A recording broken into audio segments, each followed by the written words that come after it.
conversation came up earlier today while I was out helping kids about to get a new little kitty cat, which I think I might include all the footage of that.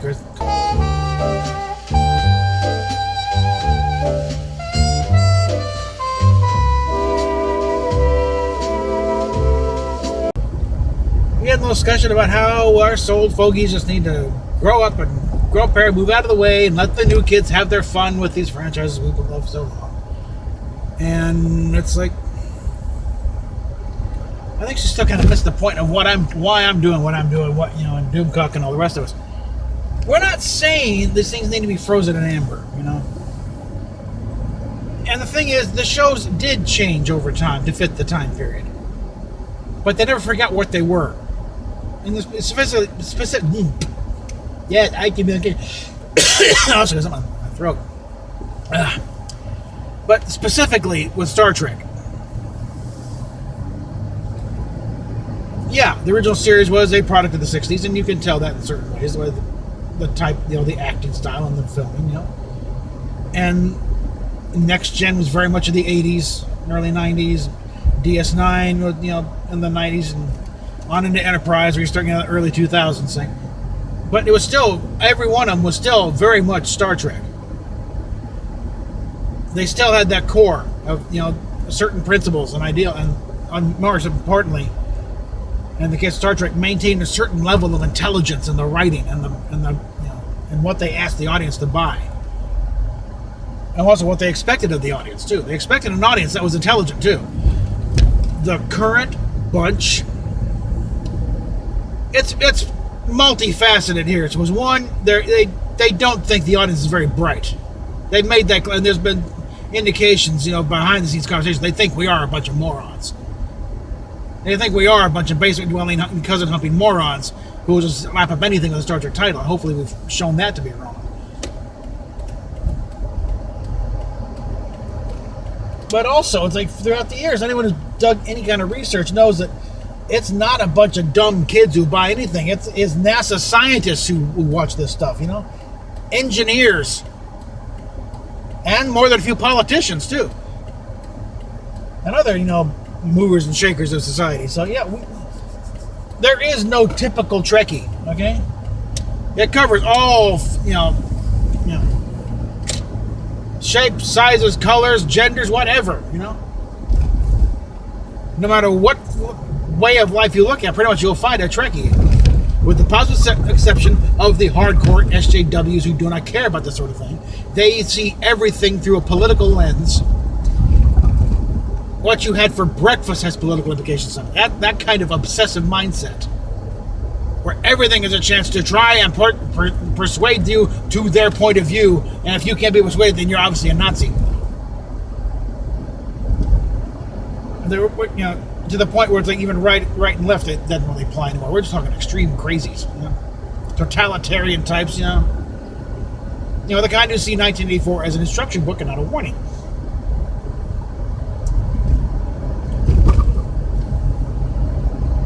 And they've gotten away with it for the most reason. I thought they'd gotten away with it in a lot of previous industries like comics and sports and stuff, and a few of the franchises where they warped them into some twisted version of it in order to try and push through an agenda. But I think they're finally hitting more intelligent fan bases now that aren't going to swallow that crap. Like Star Trek, Star Wars, while Star Wars was a little more of the slightly lower common denominator, you wouldn't, there was still a certain level of intelligence required to grapple with some of the larger, societal implications. Because while the science is laughable in Star Wars, there is still some big philosophical questions that get tackled in this thing. I mean, the whole thing with the Force and the Jedi, it's the nature of society and religion and spirituality and stuff, So it's still some pretty heady stuff there to be gone through. And with Ghostbusters was always kind of a working class guy. These were working class guys, for the most part.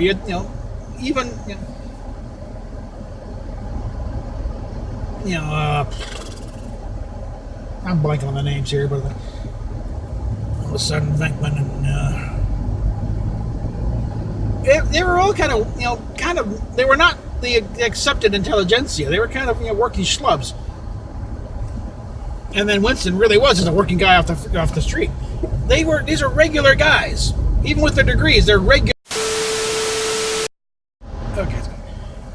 My point is, they're starting to run into fan bases and genre fans that don't swallow this stuff easily. And that is why I say, yeah, we are winning, pretty much. It's a matter of what's going to be left after these guys have finally driven into the ground and say, no, enough. You're not allowed to play with our toys anymore. You've broken too many. And I think the first real broad shot back against their bow is Ghostbusters 3 coming up, where Jason Reitman's taking the reign and we're bringing back the original guys. Even Bill Murray has said he's up for it.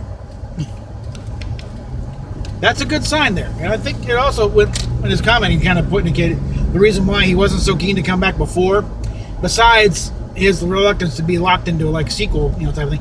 He didn't like the studio. It was the studio guy. He's always come back for the other guys. The studio could go hang.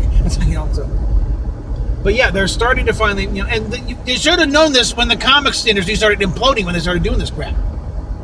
But nobody cares about the comics industry. So, outside of the comics industry, the fans, but the fans have stopped buying the comics and things falling apart. You think that'd been a big fat clue that this doesn't work, but no. They had to move on to start destroying various TV shows and moving on to cartoons like She-Ra and Thundercats. I'm not sure how much agenda there, but it's just the schlocky storytelling and the animation thing. If I,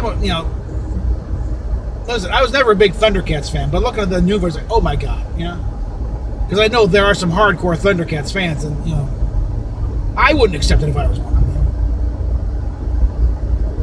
And I was, I watched enough He-Man and She-Ra. I would never watch She-Ra that much, but there's crossover with He-Man. I watched a little He-Man, and no. These people are idiots. They think that's going to fly. But we're talking, they don't care about audience ratings. They care about making a statement and pushing their agenda and fighting the fight. And it doesn't matter that nobody wanted to fight in the first place. So, that may be another reason why we're ultimately going to win this whole culture war, is because nobody wanted to fight in the first damn place.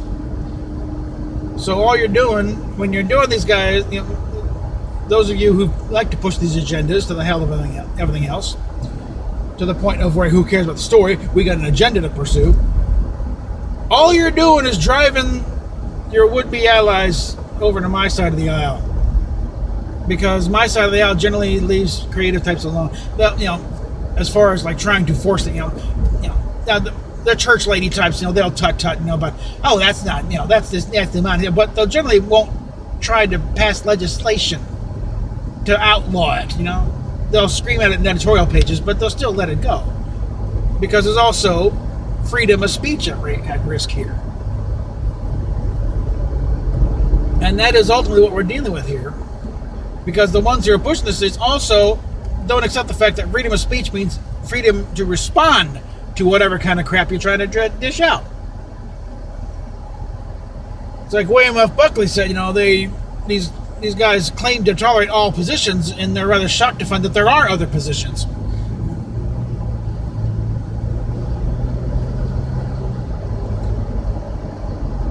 So eventually, it'll all sort itself out. Eventually, somebody's going to get a hold of Star Trek that knows what the hell they're doing, and we'll have some decent product again. Hopefully, it'll be before we all die.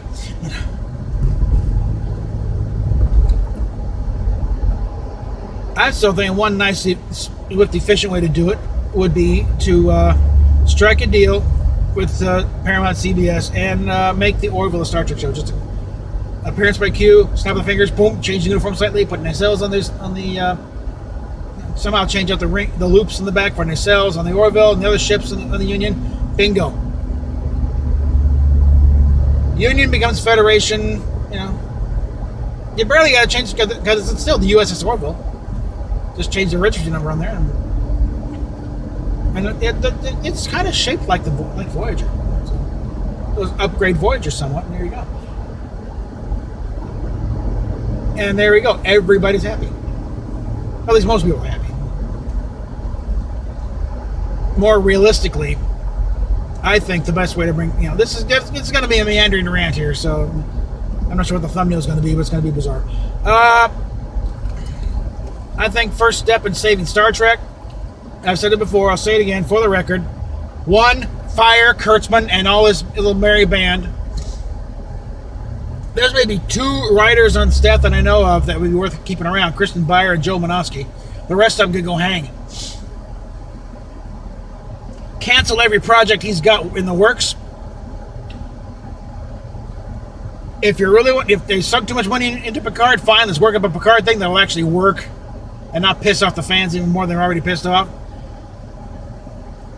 And I think for a quick show of, we're sorry, Season 5 of Enterprise, put it on CBS or put it on All Access. Either way, get that 5th season done. At least get to a good wrap-up point.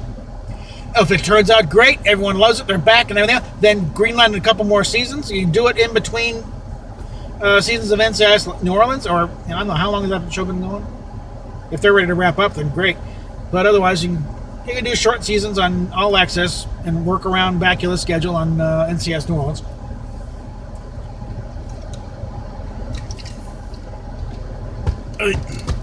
But that's a bit of unfinished business that should be taken care of. Finish up that show properly.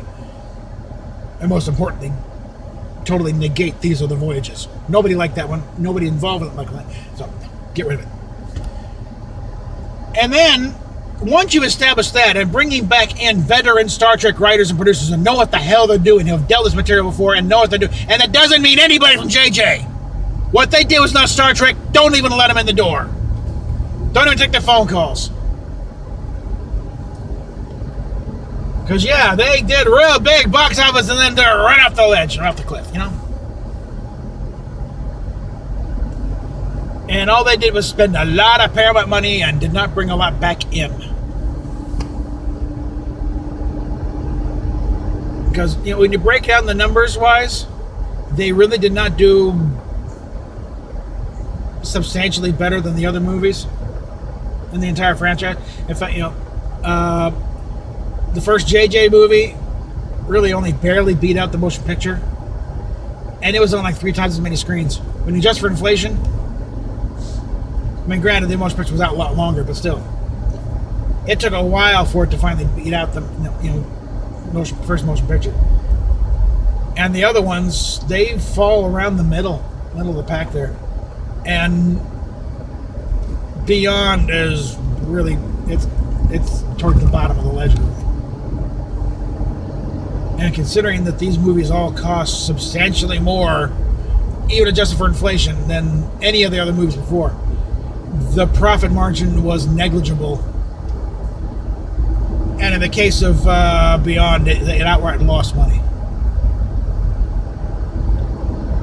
So let's, moment of truth time, CBS.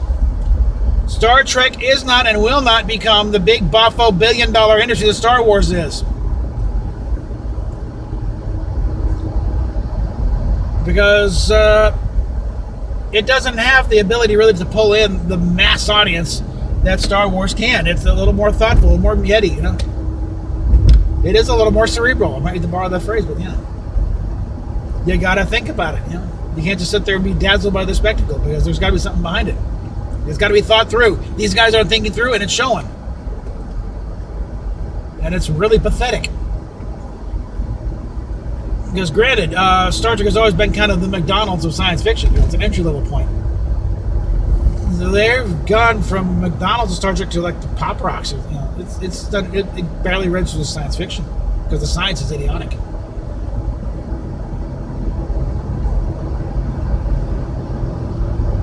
So basically, we got to hang in there. We got to give the pressure. I do feel confident there will not be a season 3 of Star Trek, of Discovery, because all the money's tied up with Picard. The numbers are not there to support a 3rd season. Really, there's just respite.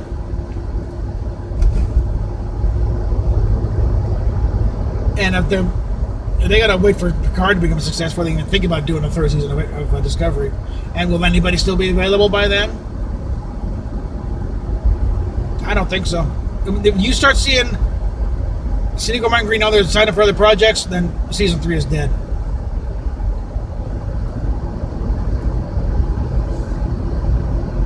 As for Star Wars, I don't know if it might be a case of nothing short of just invalidating the 3 sequels and starting over sometime down the line. That may be the only way out. Or maybe just that's it. We're over. It ended with Jedi. Ended with Return of the Jedi. Because they so screwed it up by not having everyone together for that, at least for The Force Awakens. I mean, the closest you had was Carrie and Harrison, and then you didn't have Mark there. No, you blew it. It's a part, again, Kathleen Kennedy with pushing an agenda over story. The characters are not introduced, organically. They were forced in. If they had been brought in a little more organically, then worked in, fine, But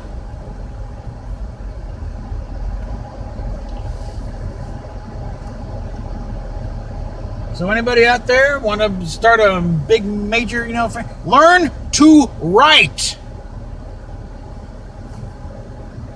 Learn about story construction and character development. If you can work your agenda points in there, great. But you got to have a good story, or no one's going to give a rat's ass. Especially if you're dealing with an established franchise, in which case not only will they not give a rat's ass, they will be openly hostile because you were screwing up their property. And I don't mean there in open ownership. I'm talking about there as in one they have invested time and loyalty to. In case of like Star Trek, over decades. Because like that bit I when I was reading the Drexler article, Roddenberry deliberately did this to foster in the fans a sense of ownership that we are a part of this. We have a stake in this whole thing. So yeah, sorry, but we do take a little personally when the corporate overlords like, you don't own this. Oh, we kind of do. We kept it alive for you morons. We'd like a little, at least some freaking respect, a little appreciation for you having $1 billion a year franchise to begin with. Because it comes to the thing of, us buying this stuff made it $1 billion franchise, and we will return it to nothing if you don't start shaping up and giving us stuff that actually, fits what we want, okay? Because nobody's forcing us to buy your stuff. If it's crap, we ain't buying it. Simple as that. And I think they've finally figured that part out with Discovery. And all the J.J. Trek films, all the stuff that pretty much started on the clearance pegs.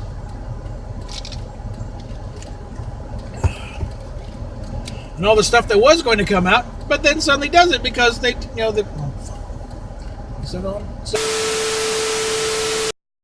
Okay.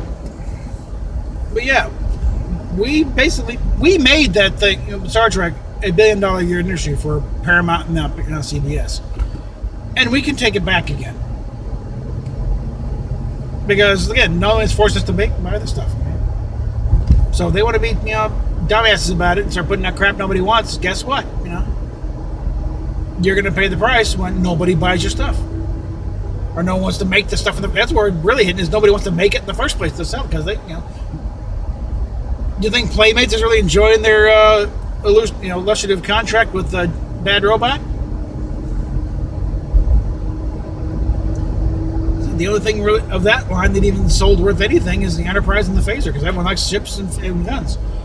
The communicator looked idiotic, the tricorder looked stupid, and the characters weren't even up to previous Star Trek, figure standards.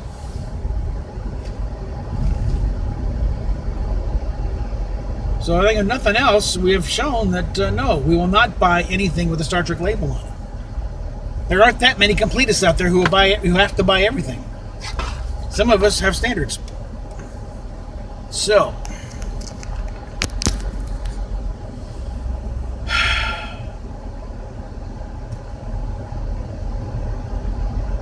well, at that point, I think we just sort of wrap it up here. This might make sense in the end. I don't care. PayPal, Patreon down below. And let's see. I should be try and get some more stuff out later, but also I think eventually we're gonna be showing up in the next karaoke with Mary Merriam's channel. And for those who witnessed my last attempt during Tom's birthday party with Midnight's Edge After Dark, I think I'll be avoiding David Allan Coe for a while, at least until I get this a little more in shape. But there's other songs in there I think it's a little more in my range. I'm sure a little less, well, anyway. PayPal, Patreon down below. We'll catch you later.